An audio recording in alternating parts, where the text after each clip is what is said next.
Stand by. Quick! Stop!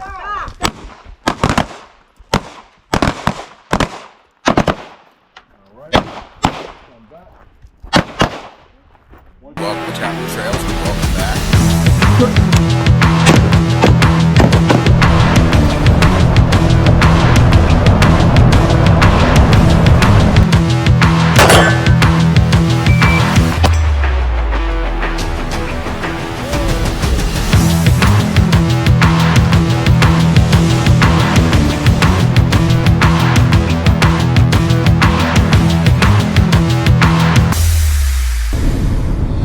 Good evening, everyone. Welcome to the channel, or welcome back.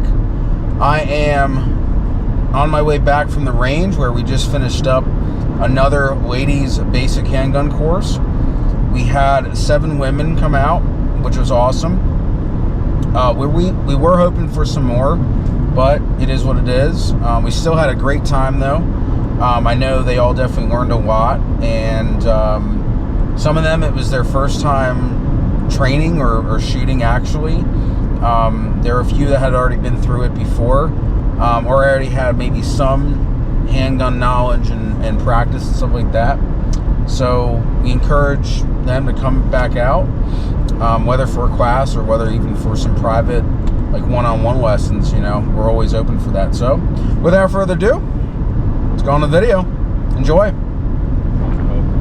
Whatever it is, anyone can say it, right? But when you say downrange, you're not telling us you're going, you're asking, can you go?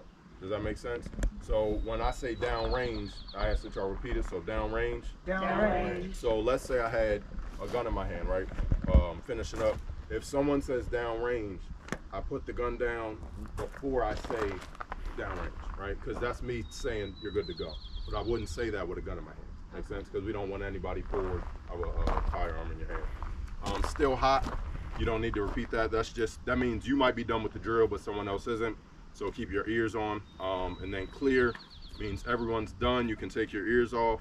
Gun should be down. You can load your magazines, that's fine. But when we say clear and repeat it, gun should be down. Nobody had one in your hand. Cool. All right, so what we're gonna do, we're gonna go over grip real quick. So if you guys wanna go back to your barrel. Neither one is wrong, right? But I'm gonna just show y'all something. So I want you to put your arms all the way out. I'm gonna put my hand. Yep, so open up real quick. All right, now squeeze as hard as you can. Don't leave my hand up. All right, let's try it again. So as we can see, yeah, sure. But as we can see, when my arms are locked out, I don't really have a lot of strength or crush, and I'm disengaging a lot of muscles. So now I want you to put your arms out. I want you to bend your elbows out a little bit. Yep, I'm gonna put my hand in between again. Don't let me pull up. So we can see that we can get a lot more pressure on the gun. Plus the elbows act as kind of like shocks on a car. They absorb some of the recoil. If we lock out, you can still shoot like that just fine. I know plenty of guys that do, but we get a little bit softer shooting gun. So what we want to do, stance-wise, I'm not a huge guy on stance, like this is how you have to stand, but there's a couple things that will help you with shooting the gun. Main thing is you're all right hand, so it's backwards. That's weird. All right, left foot a little bit forward of your right foot, and a slight bend in your knees, right? The easiest way to explain it is fighting stance. If you're not familiar with that, if I told all you guys standing there, all right, first person to touch my hand gets $1 million. On your mark, how would you stand? Your foot will go forward, you bend your knees, and you lean forward a little bit. It's the same thing. You're lowering your center of gravity, weight behind it. So none of these guns on the barrels are going to blow you back like TV or fly out of your hand. But if we get our body weight behind it, it helps us stabilize the gun through recoil. So when we're shooting, clear up real quick. Naturally, if I told you, okay, we need to put bullets in this square, what would you be looking at? The square, right? That's how our brains work. If you're punching me in the face, you're not looking at your hand, you're staring at my chin, my nose, what you want to hit. But the weird thing about shooting iron sights, or the sights that are on your gun, initially, yes, I have to look at the square, I have to determine what I want to hit. When I step back behind the line, you'll see this because it'll make sense. But I then have to focus, while I'm aiming the gun, I have to switch my focus from the target to my front sight. So what I'm gonna do, I want all of you guys to pick up your guns, get your two-handed grip. So take the left hand off for a second. Yep. So this hand first. I'm gonna put on this side. Yep. This one up. Perfect. Because you never want anything behind here, because the slide does this every shot. So you'll only put your thumb there one time. But we're gonna try to avoid that so you don't get cut or anything. Yep. I did hear your question. Hold that 1 second. I'll get to it. All right. So if we're so in the middle of that, I'm gonna have you put my necklace right here in the middle of that shape. Look at me, look at me, look at me. Look at me, look at me, look at me. Look at me, look at me, look at me. And then what you're gonna do without turning your head or closing an eye, I want you to bring your hands to your face and keep my necklace visible. Left eye, right eye, left eye. I'm gonna do it one more time. You got both. Yep. So the necklace is in the middle of the shape. Yeah. Without turning your head, bring your hands to your face and keep it visible. Good, you were left eye. So how this works, because maybe I'll explain it, then you'll try it again. Your brain naturally brings your hand over your dominant eye to keep it visible. It'll cover up your non-dominant, so your left eye, you were right. I'm gonna come. I think we got it figured though. She's right. She's right. It might be the glasses. I'm like, what's going on? So the main thing is, we talked to you about closing an eye or not is ideal for you to not close an eye, because if you're in a fight, I wouldn't want to cut off half my vision. So someone could be right here and I can't see them. For today, if it's absolutely killing you, if you need to close the eye real quick to find your sights, cool. But ideally, if you can stand it, we'd like you to have both open just for more awareness. But the main thing is, if you're going to close the eye, even if it's for a second, you do not want to close your dominant eye. Your dominant eye is going to be responsible for lining up the sights, making sure they're aligned where you need them on the target. So just know what your dominant eye is and keep that one open. You guys see how it moved and kind of dipped down? I'll show you again. We line our sights up and I mash the trigger. I pull it really hard. I just moved the gun before the shot. So now whatever I was aiming at, it's no longer pointed or aimed at, right? So a way to think about it is press the trigger. We have touchscreen phones. We're not hitting it hard. We're touching it, pressing it. So when I line my sights up, okay, I'm aimed at what I want, focus on my front sight, smoothly press the trigger. Boom. Show you right-handed. So I line it up, smoothly press. So I'm not yanking it, I'm just adding a little bit more pressure until it goes off. The benefit of that is wherever your sights are pointed, while I do that, if I press the trigger without disrupting the sights, like it's always gonna dance a little bit, move, that's fine. But as long as my sights are good, pointed where I need it, and I press the trigger, boom, the bullet will go where the sights are pointed, right? If you will be able to kind of read your targets, but if you're hitting constantly in this area, low left, it's usually we're yanking or pulling the trigger hard. So I'm gonna actually demonstrate something real quick. What's happening? Your slide, which is the metal piece up top, is in the locked open position or locked back. If the slide is open like this, or it's forward, for today, you're gonna load the gun the exact same way. If the slide is forward, magazine in, rack the slide. If the slide is locked back, magazine in, rack the slide. The reason we're doing it that way, it keeps uniformity and keeps it simple. I don't have to remember, is this the time I hit this or do I do? It's always the same. Do this, do that. Make sense? So what we're gonna do, we're gonna fire those 5 rounds we load. But because I'm aiming at something super small, my miss is a inch, right? If I tell myself just hit the white, well, this is all white. So I'm giving myself a bigger room for error. So we're gonna load up 5. We're gonna aim for the number 4 ball, but we're not trying to hit the ball. I want y'all to pick like a spot on the 4. So we want something super small that we can see and try to hit that. Got it? I have one quick question. So we aiming to kill, and we ain't trying to hurt We're gonna nobody. get to that. Oh, okay. That is a good question. All right. Well, we get to that towards the end. Hold on to that question because we're going to address that. Okay. Put your Finger finger off the trigger. Finger off the trigger. I cannot start fixing or working on this gun with my finger on the trigger. I have to take it off, and I'll show y'all why in a second. So, all right, I try to shoot, doesn't work. Finger goes straight. From there, I tap the magazine, I rack the slide, I aim right back in. But here's why we're doing those steps. So right now, this magazine is fully seated, locked in, good to go. That's not. That's good. That's not. My point being, you're not going to see that, especially under stress, right?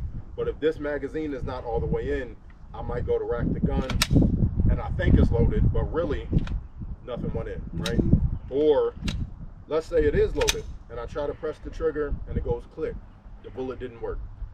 I'm going to make sure the magazine's in. I'm going to get that round out that didn't work, and then load a new one.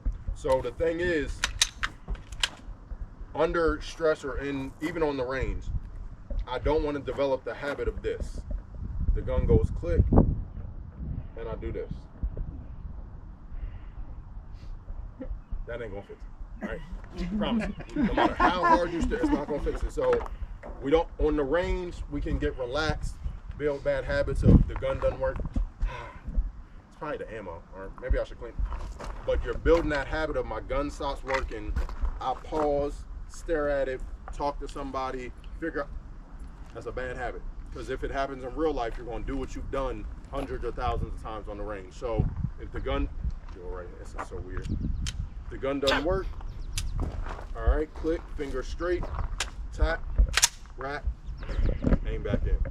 But I want to demonstrate real quick why it's super important that you get your finger off the trigger. So eyes and ears. Eyes and ears. So I've seen guys make this mistake. Step back here. So they go to fix their gun, it goes click and they go. Ooh. That's a huge problem, right? Back here, grass, dirt, cool. But in real life, if I have that gun up here, boom, I don't know it's over that hill. And if it lands over there, I shot them.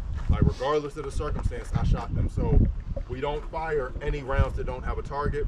How we avoid that is, before I do anything to this gun, finger comes off the trigger, right? So, come over here.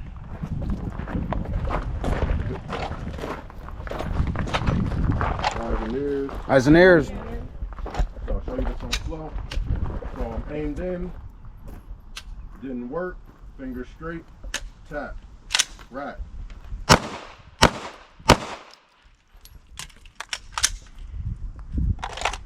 So we'll set it up for you guys. Click, doesn't work, fix it. We're gonna aim at the letter A, the box down there. Just sweep with your hand. But here's the thing. If it's dark and I can't see my gun, I can't look at it and diagnose it. Right. If I'm wearing night vision, I can't see my gun. But what I do know is if I press the trigger and it doesn't work, 95% of the time this will fix it. What if it doesn't? We're gonna get to that on the next one, yep, plan B. Which is actually super simple, because it's super simple. So I tried to shoot, it didn't work, tap rack. So no matter what it looks like, or hey, this is weird, try that first, that's plan A. So what we have, stove fight, we're gonna aim out at the target, try to shoot, doesn't work, finger straight, tap rack, 2 rounds. Yep, eyes and ears. Eyes and ears. I don't see the gun, whatever. So what do I do automatically if the gun doesn't work? Finger off. Tap rack. Boom. So on that one it worked. Most double feeds it won't work, right? So set it up like this.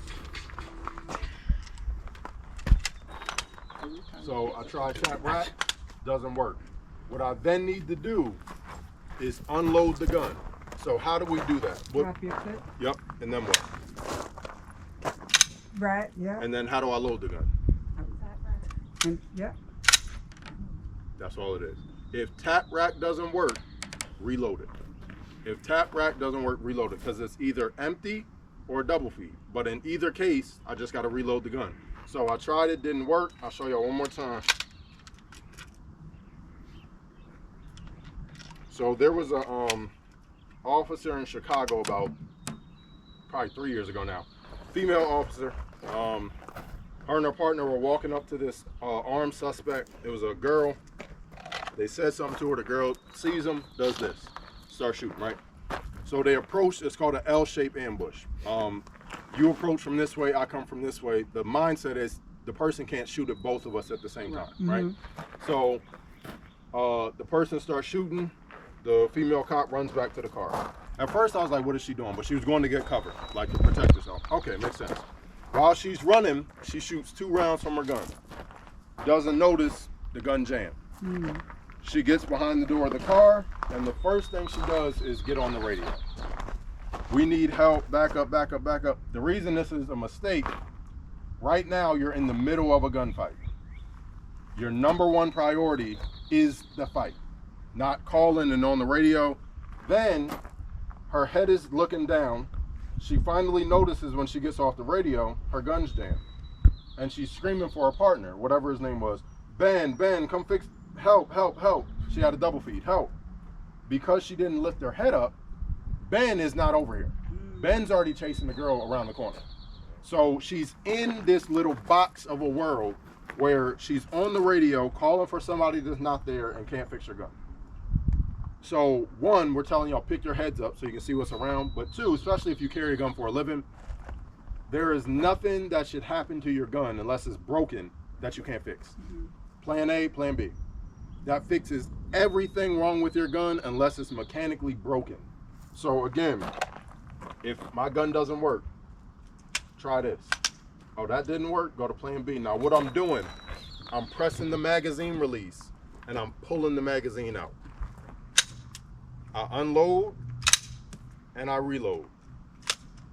Does that make sense? That's all we got to do. So I'm actually going to come around and set your guns up a little bit differently on the double feed.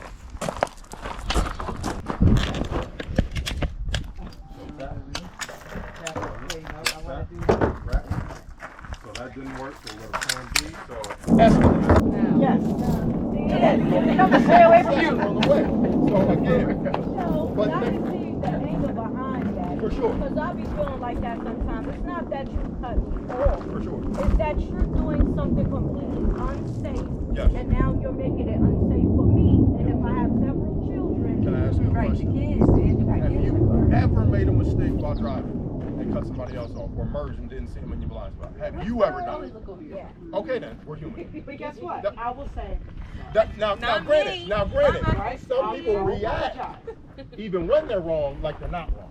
And that's what takes me out. Yeah. I ain't acting like I ain't been there. yeah. But try to stay level-headed as best you can, especially if you're carrying a gun. Because all right, now you're laying on the horn for a half a mile. He pulls over or cuts you off, gets out the car. He thought y'all about that was shouting at him, right? Or let's say he has a gun. He gets out the car with a gun. Even if I draw my gun and shoot, and I'm justified because he approached me with a gun and I couldn't escape, this was because I laid on the horn. I'm gonna kill somebody because I laid on the horn because he cut me off. I'm not saying but it's not worth it. Yeah. It's not worth it. Generally speaking, if you shoot a gun in any situation, you're getting arrested because they have to investigate. You're going to jail, even if it's for a short time. Rapid fire run. You're on the jail right now. While we figure out what happened, who saw what, collect evidence. Okay, you're cleared or you're not cleared. But do not talk to the cops. Did everybody hear me? Yes. This is the statement you make. Officer, I'd like to file a complaint. I'm fully willing to cooperate as soon as I speak my turn. Shut up. Even if you know in your heart you're 100% right. No, he came out and he attacked me and he was crazy. He had a... Do not. Do not. Do not. Do not. Do not. Do not. I just want to know your name. I just want to know what happened. Just tell me. And repeat. Sir, I'm fully willing to cooperate and file a complaint. I just need to talk to my attorney. Now, if they're asking for like ID or permit, provide documentation, but I can't emphasize, shut up. Because it's not their job to look out for your best interest. It's not. And that's not making them right or wrong. That's not their job. So, talked enough. So on this, we have 6 loaded up.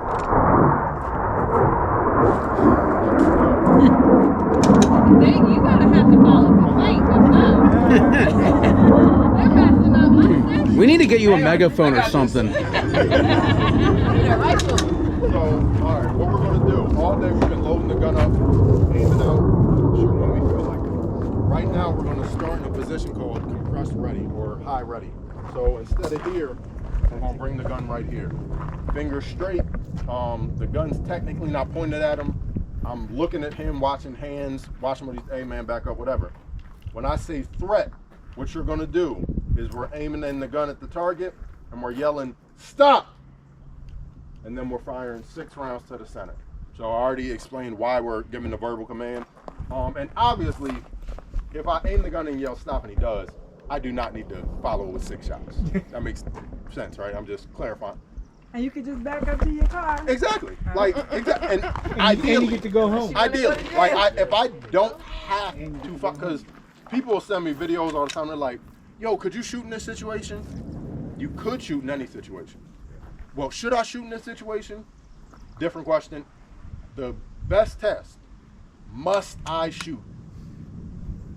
If the answer is not yes, and that's to save my life or save somebody else's, must I? Do I have to shoot? Or bodily harm or death to me or somebody else? No, right? So we're right here, threat. We'll do 6 rounds, bring the gun back, and then we'll load up again.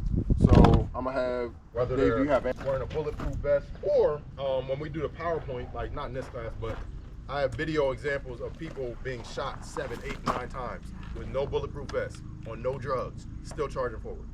Adrenaline. Like, have you ever heard of like adrenaline coming into somebody's bloodstream and like a mom lifts up a car off a baby? That same adrenaline goes into people when they get shot. So if you can lift up a car, imagine what I can do to you. You know what I'm saying? Or anybody. But so if I'm putting rounds there, it's not working, I might need to aim somewhere else. Also, if you guys hold a thumbs up real quick, from about 5 yards, the thumb is about the size of the head on the target. Yes, no? Yeah. So again, if they're charging at you, right, you start to the body. As they come closer, obviously the head gets bigger in the sights, right? So this is another drill for that. When do we use this drill? Hopefully never. Hopefully we don't use any of this, right? Hopefully we come to the range, have fun, go home. That's all it ever is in life. But it's better to be a warrior in a garden than a gardener in a war. It's better to have the skills and not need it, right? So if I'm putting rounds here, not working, not effective, might need to aim upstairs. So, eyes and ears. So, down range. Downrange. Same thing from before. Not concerned with your speed. Want to see good hits. Especially on the headshot, and really all of them. Be mindful of your trigger press. Because sometimes when we get like under stress, we mash the trigger. Sight, smooth, aim, smooth. Cool. You got a question? Your face looks like it. I was trying to breathe when you said that, you know, when you get stressed on the head part, because I do, like, I try to start squeezing, I'm like. And again, it's psychological, like we play these mind games with ourselves. But if you've been hitting this square, right, like even this, or aiming at the fork, none of what you're aiming at changes in size. The stuff around it does. You know what I'm saying? If I'm aiming at this bullet hole, that's the same as aiming at that fork. That's the same as aiming in the middle of a triangle. So we just play games with ourselves when it's a smaller target, it's the same thing. Right. Yeah. All right. You know what I'm saying? Yeah, it's dope. All right. Yeah. Miss Jackie, check your grip on the phone.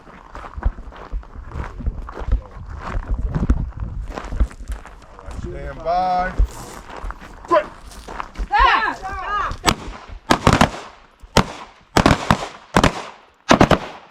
All right. Come back. Once you got 3, come back to high ready. You should have 3 left. If not, we'll go over what we got. We're going to do it again one more time. You good over here?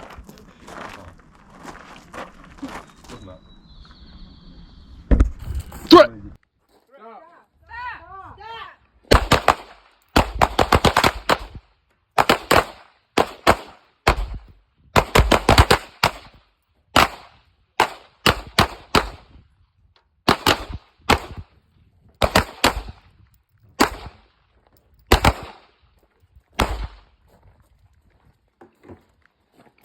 Still hot. You record my bill drill, by the way? Good.